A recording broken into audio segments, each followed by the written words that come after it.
หลายคนอาจจะยังไม่รู้ว่าสิ่งที่ยากที่สุดในความสัมพันธ์ไม่ใช่เวลาเงินทองหรือว่าอนาคตร่วมกันแต่มันคือคำถามที่ถามว่าวันนี้จะกินอะไรดี อะไรก็ได้ อะไรก็ได้อย่างนั้นเหรออะไรก็ได้ที่ว่านั้นมันคืออะไรกันล่ะมันคือปัญหาที่ไม่มีใครสามารถหาคำตอบที่แท้จริงของมันได้ไม่ว่าจะใช้ทฤษฎีใดๆมาแก้ปัญหานี้คำตอบก็ยังเป็นคำว่าอะไรก็ได้เหมือนเดิมให้ตายเถอะหากว่าลูกช้างมีจริงขอให้สิ่งศักดิ์สิทธิ์ช่วยบอกด้วยเถิดว่าอะไรก็ได้คืออะไร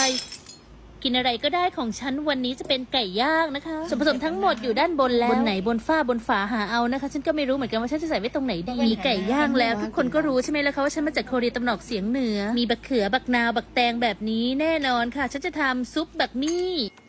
ล้อเล่นนะคะทุกคนฉันจะทำตำแตงค่ะแต่ว่าให้รุ่นพี่เป็นคนทำนะคะแน่นอนค่ะว่ารุ่นพี่ของฉันก็อยู่ที่โคเรียตะวันออกเฉียงเหนือเหมือนกันเพราะฉะนั้นแล้วฝีมือการตำนะสุดยอดไปเลยถ้าทุกคนเคยดูรุ่นพี่ทำอาหารแล้วนะคะทุกคนจะรู้เลยว่ารุ่นพี่ของดิฉันนั้นเน้นเค็มค่ะเค็มถูกใจไตถูกตัดกันไปเลยนะคะตำแตงก็ทั่วไปเลยค่ะอย่างที่ทุกคนชอบนะคะจะใส่อะไรก็ใส่เลยค่ะและการสับบักแตงนี่นะคะแน่นอนว่าทุกคนลุ้นให้โดนนิ้วใช่ไหมคะแต่เป็นโปรเฟชชั่นแนลอย่างนี้แล้วฉันบอกเลยค่ะว่าไม่โดนแน่นอนเดี๋ยวนั้นแดงๆนั่นอะไรนะอ๋อพริกนั่นเองค่ะทุกคนไม่ใช่ชิ้นเนื้อนะคะแต่บักแตงก็เสร็จแล้วนะคะหน้าตาน่ารับประทานดูสมเป็นโปรเฟชชั่นแนลมากไก่ย่างของฉันนั้นก็